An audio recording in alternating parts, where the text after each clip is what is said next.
बांग्लादेश का भोजन पानी बंद, लोग खाने के लिए तरस रहे हैं, खाद्य पदार्थ नहीं मिल पा रहे हैं, आलू महंगा हो गया है, गेहूं का आटा नहीं मिल पा रहा है, एक एक रोटी के लिए बांग्लादेश के लोग तरस रहे हैं। इस प्रकार अभी अभी बहुत बड़ी खबर निकल कर आ रही है जो कि शायद आपको चौंका देगी। जैसा कि आपने पिछली वीडियो में देखा कि वहां का भोजन पानी बंद है, लेकिन अब ऐसा लग रहा है कि बांग्लादेश को अस्पतालों में इलाज कराने में भी काफी मुश्किल आने वाली है। अभी एक सप्ताह भी नहीं बीता है और भारत ने बांग्लादेश की सारी गर्मी उतार दी है। बांग्लादेश को 1 लाख करोड़ से ज्यादा का नुकसान हो चुका है, लेकिन इसी बीच सीएम योगी ने एक बड़ा धमाका कर दिया है और उनके बयान से यह सवाल उठने लगे हैं कि क्या बांग्लादेश फिर से भारत में शामिल होने वाला है। इसके साथ पीएम मोदी ने अमेरिका का और बांग्लादेश को बहुत बड़ी चेतावनी दी है। सब कुछ जानेंगे विस्तार से, लेकिन आगे बढ़ने से पहले कमेंट में लिखें जय श्री राम और वीडियो को एक लाइक जरूर कर दें। और आपका यह छोटा सा चैनल है, इसे आपको सब्सक्राइब कर लेना है क्योंकि हमारे लिए बहुत ज्यादा मायने रखता है। इसीलिए वीडियो को लाइक, शेयर और चैनल को सब्सक्राइब जरूर करें।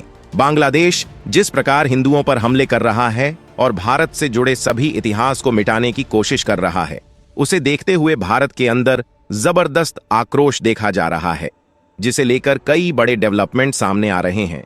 मालूम हो कि हाल ही में बांग्लादेश डेवलपिंग देशों की लिस्ट में शामिल हुआ था, लेकिन अब जिस प्रकार वहां का माहौल है उसे देखते हुए ऐसा लग रहा है कि बांग्लादेश पाकिस्तान से भी नीचे चला जाएगा। विरोध प्रदर्शन और कर्फ्यू से बांग्लादेश को 1 लाख करोड़ रुपए से भी ज्यादा का नुकसान हुआ है, यानी कि बांग्लादेश के लोगों ने अपने ही $12 बिलियन में आग लगा दी है। अब उनके पास मात्र $20 बिलियन का फॉरेक्स रिजर्व बचा हुआ है, जो आने वाले कुछ महीनों में ही खत्म हो जाएगा। उसके बाद इन्हें लाठी छोड़कर कटोरा पकड़ना ही होगा। एक तरफ बांग्लादेश की बिजली काटने की बात चल रही थी, वहीं दूसरी तरफ खबर आ रही है कि बांग्लादेश संकट से भारतीय टेक्सटाइल इंडस्ट्री को जबरदस्त बूम मिलने जा रहा है, क्योंकि उथल पुथल के बीच विदेशी निवेशक बांग्लादेश से बाहर भागना चाहते हैं और वे भारत में निवेश करना चाहते हैं। यानी कुल मिलाकर देखा जाए तो भारत की मुट्ठी में बांग्लादेश की गर्दन आ चुकी है। अगर उसने अभी भी हिंदुओं पर हमले बंद नहीं किए तो फिर भारत उसे टाटा बाय बाय बोल देगा।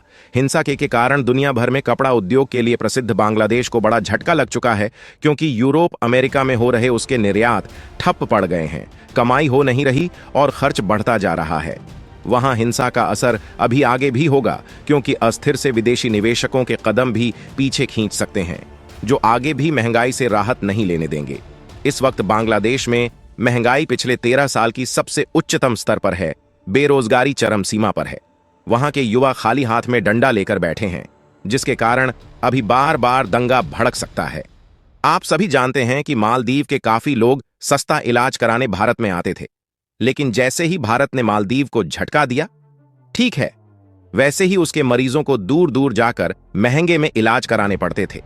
तब जाकर मरीज मोइज की अक्ल ठिकाने लगी और आज वह भारत के सामने घुटने टेक चुका है। आज उसके पास देश चलाने को लेकर 1 महीने का भी बैंक बैलेंस नहीं बचा। मजबूरी में आकर उसने भारत को 28 आइसलैंड देने को तैयार हो गया है। मालदीव की तरह ही भारत में हर साल बांग्लादेश से भी हजारों लोग इलाज कराने आते हैं। हाल ही में आई एक रिपोर्ट में कहा गया है कि बांग्लादेश में सामाजिक और राजनीतिक अस्थिरता के कारण भारत में चिकित्सा पर्यटन प्रभावित हुआ है। रिपोर्ट के मुताबिक अगर बांग्लादेश में स्थिति नहीं सुधरी तो इस साल बांग्लादेश से भारत आने वाले चिकित्सा पर्यटकों की संख्या में 10 से 15 पर की कमी हो सकती है। रिपोर्ट में यह भी बताया गया है कि बांग्लादेश चिकित्सा पर्यटन में प्रमुख भूमिका निभाता है और भारत के कुल चिकित्सा पर्यटन में बांग्लादेश का योगदान 50 से 60 पर है। वैसे तो इस पर्यटन में दोनों देशों को फायदा होता है, लेकिन सबसे ज्यादा फायदा बांग्लादेश को होता है, क्योंकि इसके मरीज बेहद सस्ते रेट पर बिल्कुल अपने बगल के देश में आकर इलाज करा लेते हैं। एक तरह से देखा जाए तो बांग्लादेश दाना दवा और पानी सब कुछ के लिए भारत पर निर्भर है। आपको बता दें कि चिकित्सा पर्यटन तब होता है जब लोग अपने देश से बाहर जाकर इलाज कराते हैं। इसमें लोग आमतौर पर उन देशों में जाते हैं जहां उनकी चिकित्सा लागत कम होती है या जहां विशेष चिकित्सा सेवाएं उपलब्ध होती हैं जिनका वे अपने देश में लाभ नहीं उठा सकते। बांग्लादेश से आने वाले मरीजों की संख्या में गिरावट का असर भारत के चिकित्सा पर्यटन क्षेत्र पर पड़ सकता है, लेकिन भारत को मरीजों की कोई कमी नहीं है, क्योंकि भारत में 160 से ज्यादा देशों के मरीज इलाज कराने के लिए आते हैं, जबकि वहीं अगर भारत ने बांग्लादेश के लिए अपने अस्पताल बंद कर दिए तो फिर बांग्लादेश में मरने वालों का आंकड़ा आसमान छूने लगेगा। इसीलिए बांग्लादेश को चाहिए कि वह कायदे से रहे और भारत के सम्मान में लगी जितनी भी मूर्तियां को तोड़ा गया है उन्हें जल्द से जल्द पुनर्स्थापित करें। भारत ने बांग्लादेश के मरीजों के लिए चिकित्सा व्यवस्था बेहद आसान करके रखा हुआ है ताकि पड़ोसी देश को कोई दिक्कत ना हो। मरीजों की समस्या का समाधान करने के लिए जून 2014 में बांग्लादेश की प्रधानमंत्री शेख हसीना के भारत दौरे के दौरान पीएम मोदी ने बांग्लादेश से आने वाले मरीजों के लिए ई मेडिकल वीजा की शुरुआत की थी। इस खबर से बांग्लादेश के मरीजों में जबरदस्त खुशी का माहौल था, लेकिन एक रिपोर्ट के अनुसार हिंसा के बाद बांग्लादेश में मौजूदा समस्याओं के कारण मरीजों की यात्रा रद्द या स्थगित हो रही है। इसका मतलब यह भी हो सकता है कि भारत ने बांग्लादेश पर हंटर चलाया हो और फिलहाल इलाज कराने पर रोक लगा दिया हो। ऐसा हम इसलिए कह रहे हैं क्योंकि कुछ पहले ही भारत ने बांग्लादेश का वीजा एक्सेप्ट करना कैंसिल कर दिया था। देखिए, भारत सरकार की ओर से 1666 देशों के नागरिकों के लिए ई-मेकवे का विस्तार करने की योजना है, जिससे चिकित्सा पर्यटन को बढ़ावा मिलने की संभावना है। विशेष रूप से मेट्रो शहरों के अस्पतालों को इससे फायदा होगा क्योंकि वे अंतर्राष्ट्रीय मरीजों के प्रमुख लाभार्थी हैं।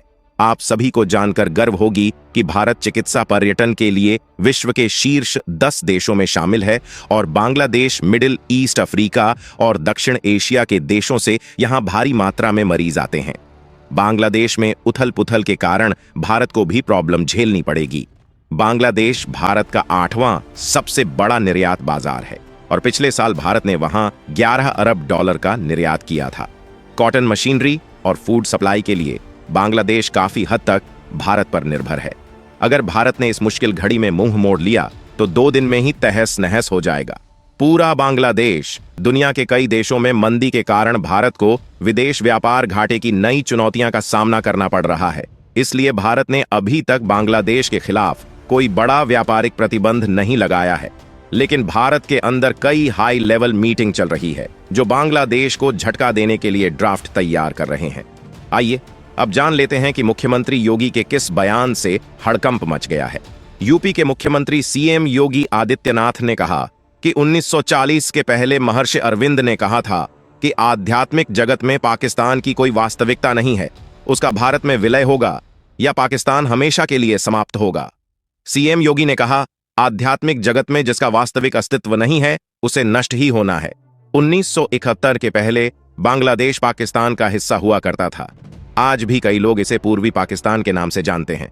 उन सभी लोगों के लिए योगी का यह बयान खतरे की घंटी है, क्योंकि योगी के बयान से यही निष्कर्ष निकलता है कि पाकिस्तान और बांग्लादेश जल्द ही भारत में विलय करने वाले हैं। सीएम योगी ने आगे कहा कि जो 1947 में हुआ वही आज पाकिस्तान और बांग्लादेश में फिर से हो रहा है। 1.5 करोड़ हिंदू बांग्लादेश में आज अस्मिता बचाने के लिए चिल्ला रहे हैं। दुनिया और भारत के कथित सेक्युलरिस्ट के मुंह आज भी सिले हैं। इन्हें वोट बैंक की चिंता है। प्रधानमंत्री मोदी ने लाल किले से कहा कि बांग्लादेश में जो कुछ भी हुआ है उसे लेकर पड़ोसी देश होने के नाते चिंता होना लाजिमी है। इसके बाद उन्होंने अमेरिका को कड़ी चेतावनी दी है। अमेरिका चाहता है कि भारत कभी भी विकसित भारत ना बने, इसलिए वह भारत के अंदर और आस पड़ोस में हिंसा भड़का रहा है। इसे लेकर पीएम मोदी ने 247 विकसित भारत के लक्ष्य की बात करते हुए कहा कि हम एक सपना लेकर चले, संकल्प लेकर चलते रहे। हमें गर्व है कि हमारी रगों में फ्रीडम फाइटर का खून है। वे हमारे पूर्वज थे। तब 40 करोड़ लोगों ने दुनिया की महासत्ता को उखाड़ कर फेंक दिया, गुलामी की जंजीरों को तोड़ दिया। आगे उन्होंने अंग्रेज और अमेरिका को चेतावनी देते हुए कहा कि आज तो हम 140 करोड़ हैं, अगर 40 करोड़ गुलामी की बेड़ियों को तोड़ सकते हैं, अगर 40 करोड़ लोग आजादी के सपनों को पूरा कर सकते हैं, आजादी ले सकते हैं, तो 140 करोड़ देशवासी अगर संकल्प लेकर चले, एक दिशा निर्धारित करके चल पड़े, तो हर चुनौती को पार करते हुए समृद्ध भारत बना सकते हैं। हम 204 सा विकसित भारत का लक्ष्य हासिल कर सकते हैं। कई लोगों का मानना है कि मोदी ने अमेरिका को करारा जवाब दिया है। जिस प्रकार उसने बांग्लादेश में दंगा भड़काया और भारत को हिलाने की कोशिश की है ताकि भारत की आर्थिक रफ्तार रुक जाए, उसे देखते हुए मोदी ने जबरदस्त पलटवार किया